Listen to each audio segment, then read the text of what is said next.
The world's tiniest baby, born weighing just 8.6 ounces, is finally home with mom and dad. Doctors released her after 5 months in the neonatal intensive care unit. Fox's Eric Richard has more on the family's fight to be able to live under the same roof.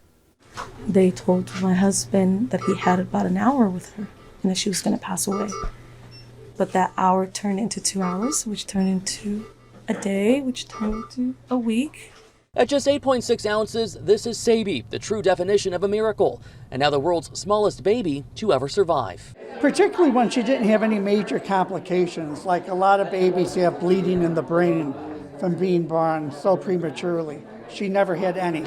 Baby Sabi was born in December at Sharp Mary Birch Hospital after an emergency C-section at just 23 weeks. Doctors say one of the biggest challenges, finding equipment that was small enough. So we had the smallest tube we had possible, but we had never seen a baby this small, but fortunately went right in on the first attempt, so we were very lucky.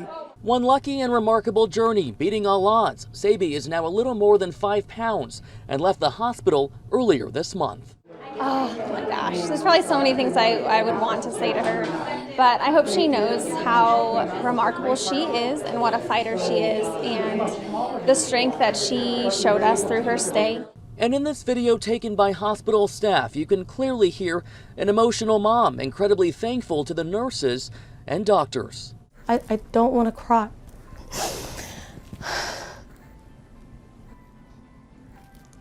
Look at all those signs. They made it. You know, I would come in and then it's like, happy birthday, Mom. It's just, I'm so grateful for them.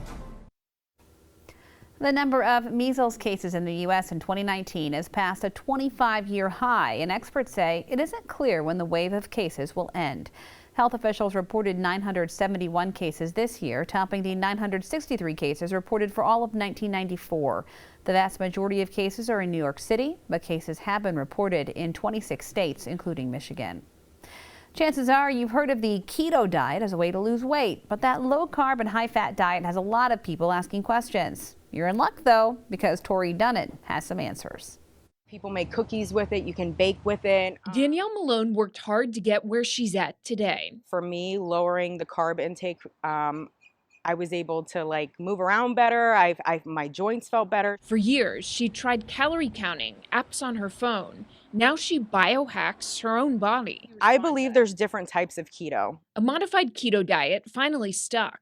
I believe in green keto, which is you implement your greens, you implement your avocado. The ketogenic or keto diet is getting a lot of attention as several celebs swear by it. Why everyone is on it, I professionally don't know, because there are a lot of different issues with it. But it's not all that new. It's about 70 to 80% fat intake, and then a moderate amount of protein and only about 5% carbohydrate intake. Some health professionals say it's not sustainable and warn of associated short-term and long-term issues: vitamin deficiency, kidney issues. There's a very strong body of research to back up the potential in some severe cardiovascular health risks in the long term when you're taking in such a high amount of fats. Malone recommends slowly moving into the keto diet. A lot of people are like, I'm starting this diet tomorrow and I'm going 100%. That's a big problem because your body is going into shock, wondering, what are you doing to me? What's happening? Experts say you should always talk to your doctor before starting a new diet and fitness plan.